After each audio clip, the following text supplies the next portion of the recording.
नमस्कार। Professor S Narayan Raju YouTube channel में आप सबका स्वागत करता हूँ।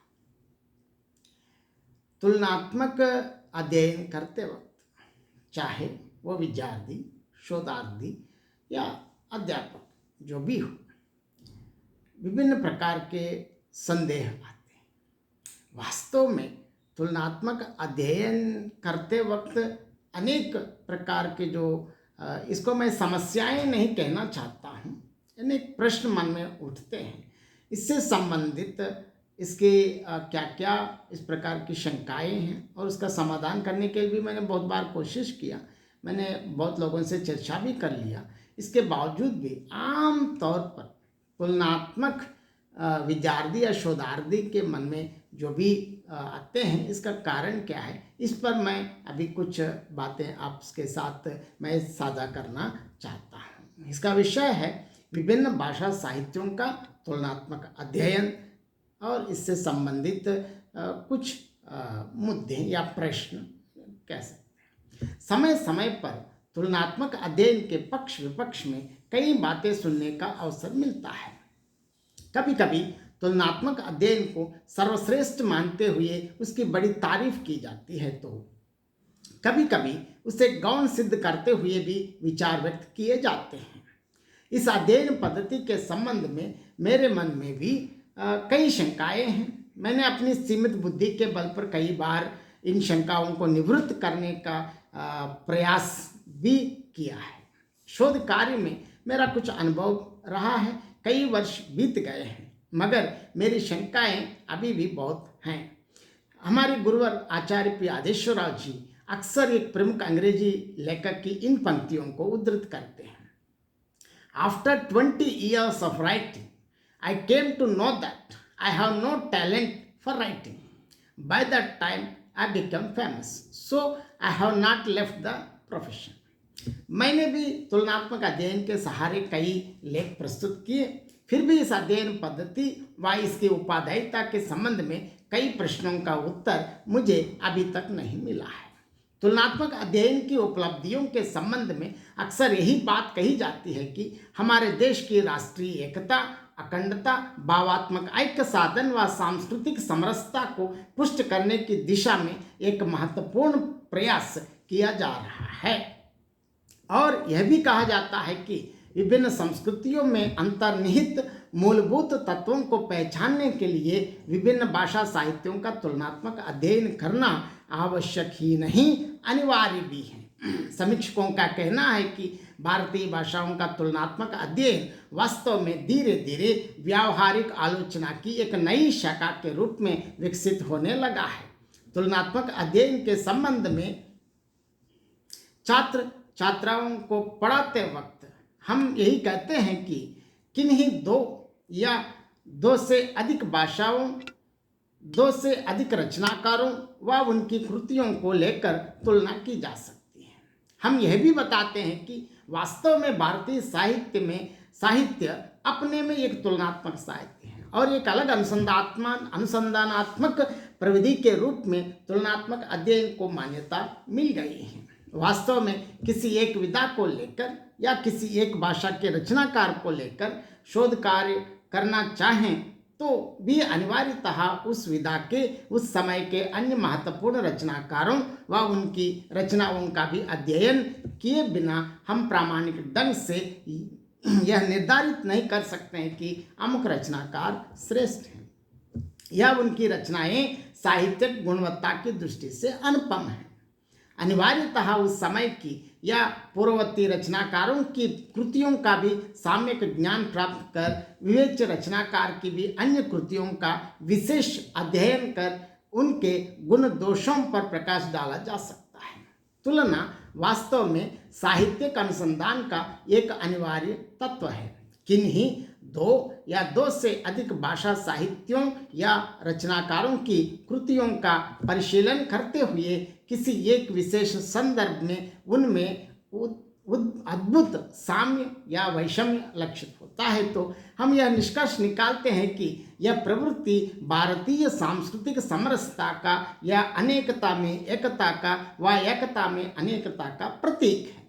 सामाजिक, साहित्यिक व सांस्कृतिक धरातल पर विभिन्न भाषा और प्रांतों की विशेषताओं को दृष्टि में रखकर विभिन्न भाषाओं के कवियों की जीवन दृष्टि व उनके मूल्य संकल्प को स्पष्ट करते हुए तुलनात्मक साहित्य का शोधार्थी यह निष्कर्ष निकालना अपनी उपलब्धि मानते हैं कि मात्र तुलनात्मक अध्ययन द्वारा ही विभिन्न धर्मों, संस्कृतियों, भाषाओं, क्षेत्रों व जीवन पद्धतियों में अंतःसलिला के रूप में प्रवाहित भारतीयता को पहचानना संभव है।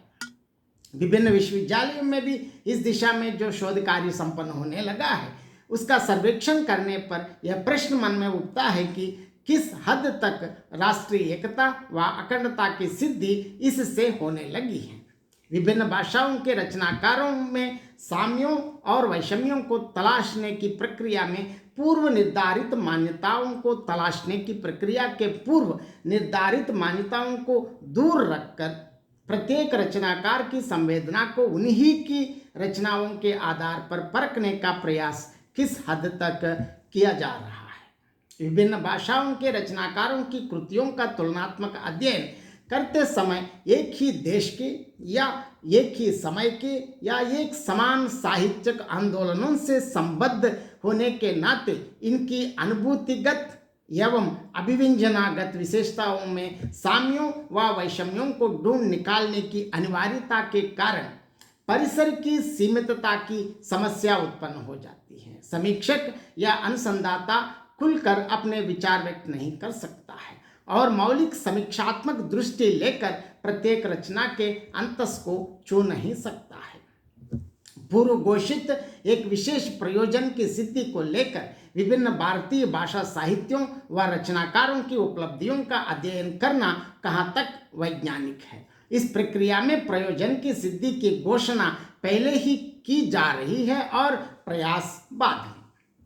हिंदी और तेलुगु के प्राचीन व आधुनिक साहित्य की तुलना की दिशा में अद्यतन संपन्न शोध कार्य का सर्वेक्षण करने के उपरांत यह प्रश्न मन में उठता है कि सबसे पहले बाह्य एवं आंतरिक प्रभावों का ग्रहण, दूसरा क्षेत्रगत भिन्नताओं के बावजूद रचनाकारों के प्रेरणा स्रोतों में एकरूपता, तीसरा युगीन संदर्भों के प्रति रचनाकारों की प्रतिक्रिया, चौथा सामयिक चेतना का अंकन, अंतिम पूर्व निर्धारित साहित्यिक मान्यताओं की स्वीकृति व अस्वीकृति आदि को साहित्यिक तुलनात्मक साहित्य समीक्षा की कसौटी मानने की परंपरा चली आ रही है और समीक्षक की दृष्टि एकांगी होने लगी है। इसे राष्ट्रीय अनुष्ठान के रूप में मान्यता देकर कुछ महत्वपूर्ण निष्कर्ष निकालने की आतुरता में समीक्षक उन महत्वपूर्ण तथ्यों पर अपनी दृष्टि केंद्रित करने में असफल होने लगा है जो रचना की मौलिकता व रचनाकार की संवेदना के स्पष्ट परिचायक होते हैं। यदि उत्तर और दक्षिण की विभिन्न भाषाओं और संस्कृतियों में अभिन्नता की स्थापना तुलनात्मक अध्ययन का लक्षण है, तो क्या इसकी प्राप्ति के लिए विभिन्न भाषाओं की कृतियों में पाई जाने वाली प्रवृत्तियों में सारूप्यता का अन्वेषण करना ही एकमात्र साधन है? मैं यह जानना चाहता हूं कि इसे अनिवार्य शर्त के रूप में स्वीकृति देना कहां तक न्याय संगत है। वैषम्यों को उजागर करते वक्त शोधार्थी यह दावा करते हैं कि इतनी सारी भिन्नताओं के होने के बावजूद भी इन भाषा साहित्यों में व इन लेखकों की अलग अलग विचारधाराओं में भी भिन्नत्व में एकत्व को निरूपित करने वाली सांस्कृतिक एक सूत्रता सुदृढ़ रूप में प्रतीत होती है। वर्तमान में हिंदी और तेलुगु के आधुनिक साहित्य का तुलनात्मक अध्ययन करते हुए विश्वविद्यालयों में समर्पित अधिकांश शोध कार्यों में अलग अलग अध्यायों के अंतर्गत एक एक भाषा साहित्य की परिचयात्मक समीक्षा को महत्व देकर अंतिम अध्यायों में एकाएक या एक एक भाषा तुलनात्मक निष्कर्ष निकालने का प्रयास किया जा रहा है। इस संदर्भ में यह प्रश्न उठता है कि इससे तुलना की बात छोड़ दीजिए, कम से कम पृथक रूप से उन रचनाओं का स्वतंत्र एवं गहन अध्ययन भी संपन्न नहीं हो रहा है। विभिन्न साहित्यों में अभिव्यक्त मानव चेतना को एक रूपता के निर्धारण को तुलनात्मक अध्ययन का लक्ष्य घोषित किया गया है। प्रत्येक रचनाकार अपनी कृतियों में युगीन संदर्भों के अनुरूप विभिन्न जीवन स्थितियों की युगीन संदर्भों के अनुरूप विभिन्न जीवन स्थितियों की समीक्षा करते हुए नए मूल्यों की प्रतिष्ठा का आग्रह करता है। इसका संबंध उस भाषा विशेष से कभी नहीं होता जिससे वो रचनाएं करता है। यहाँ भाषा एक साधन मात्र है। कुछ एक संदर्भों में ह्रासमान जीवन मूल्यों का निरीक्षण करते हुए रचनाकार यथार्थ के धरातल पर युगीन स्थितियों का अंकन कर वर्तमान की दुर्दशा पर चिंता व्यक्त करते हैं। ऐसे संदर्भों में भी रचनाकार के विचारों का आधार सर्वथा मानवीय होता है। प्रत्येक रचना में अनिवार्यतः प्रत्यक्ष व परोक्ष रूप से कवि या लेखक अपने उन विचारों को अभिव्यक्ति देते हैं जो नितांत मानवीय होते हैं। मानव चेतना सर्वत्र एक ही रूप में अभिव्यंजित होती है। विभिन्न साहित्यों में अभिव्यक्त मानव चेतना की एक रूपता को विशेष प्रयत्न के द्वारा निरूपित करने के लिए तुलनात्मक अध्ययन को ही एकमात्र एवं महत्वपूर्ण साधन के रूप में स्वीकार करने की आवश्यकता क्यों महसूस होती है। बताया जाता है कि भारत के विभिन्न साहित्यों में जो समानांतर गतिविधियां मिलती हैं, तुलनात्मक अध्ययन के द्वारा उनके मूलभूत कारणों को जानना आवश्यक है। केवल साहित्य के क्षेत्र में ही नहीं, अन्य क्षेत्रों में भी युगानुरूप कई विचारधाराएं बनती बिगड़ती हैं और भाषागत, क्षेत्रगत व सांस्कृतिक क्षेत्रों में भी कई परिवर्तन होते रहते हैं। परिवर्तन की यह प्रक्रिया निरंतर गतिशील होती है। गतिशील जीवंत संदर्भों के अनुरूप साहित्यकारों की विचार सारणी में भी आमूल परिवर्तन होता रहता है। साहित्यकार की मूल्य दृष्टि चिरंतन होती है। इसे देश काल विशेष से जोड़कर परखने की आवश्यकता नहीं है। इससे प्रत्येक रचना में अभिव्यंजित मूल्यों के चिरंतन संदर्भों को समझने में दिक्कत होती है।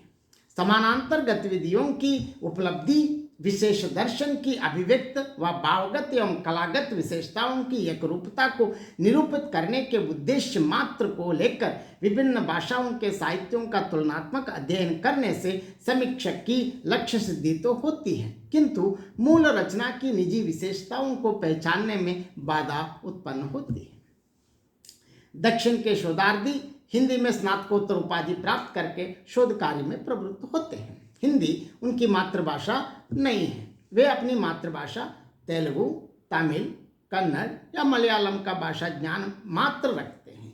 हिंदी व अपनी मातृभाषा के किन्हीं दो या दो से अधिक रचनाकारों की तुलना करके वे शोध प्रबंध प्रस्तुत करते जा रहे हैं। किसी एक रचना की साहित्यिक गुणवत्ता को पहचानने व प्रामाणिक ढंग से निरूपित करने के लिए उसकी भाषा पर विशेष अधिकार होना चाहिए, जिसके लिए हम स्नातकोत्तर स्तर पर भाषा का भी अध्ययन कर लेते हैं। तो तुलनात्मक अध्ययन के संदर्भ में अनुसंधाता को अपनी मातृभाषा में रची गई कृतियों का समग्र विश्लेषण करने की क्षमता कैसे प्राप्त होने लगी है। शैक्षिक रूप से अपने को योग्य सिद्ध किए बिना क्या वह अपने अनुसंधान के प्रति न्याय कर सकता है। भाषा वैज्ञानिक दृष्टि से किन्हीं दो या दो से अधिक भारतीय भाषाओं का भी तुलनात्मक अध्ययन किया जा रहा है। दो भिन्न भाषा परिवारों की प्रतिनिधि भाषाओं के रूप में आलोच्य भाषाओं के उद्भव एवं विकास के विविध चरणों पर प्रकाश डालकर यह प्रामाणिक ढंग से निरूपित करने का प्रयास किया जाता है कि अनेक भाषा वैज्ञानिक गुत्थियों को सुलझाने में सहायता मिलेगी। इसमें कोई संदेह नहीं।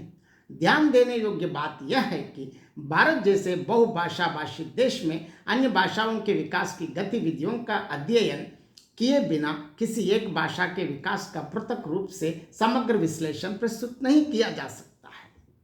यहाँ विश्लेषण के आधारभूत तत्व के रूप में तुलना को स्वीकार करना आवश्यक है। प्राचीन अथवा आधुनिक साहित्य में गुम्फित समान कथा प्रसंगों का संधान भी तुलनात्मक अनुसंधान पद्धति का लक्ष्य माना गया है। कथा प्रसंगों के अंतर्गत विभिन्न धर्मों से संबद्ध पौराणिक मिथकों, दृष्टांतों तथा अन्योक्तियों का विवेचन रहता है।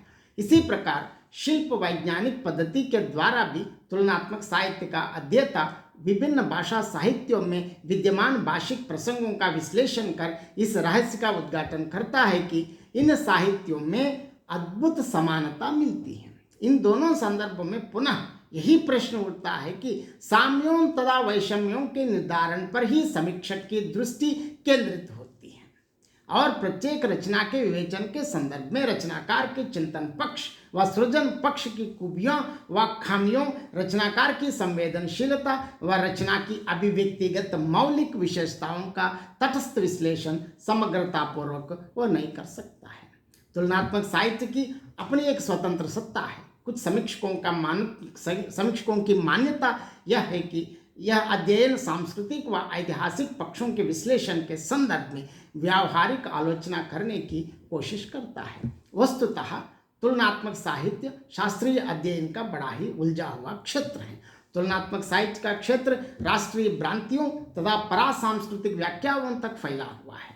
परस्पर विरोधी प्रवृत्तियों तथा प्रसरणशील क्षेत्र की वजह से तुलनात्मक साहित्य एक स्वतंत्र विधा होने का दावा नहीं कर सकता है।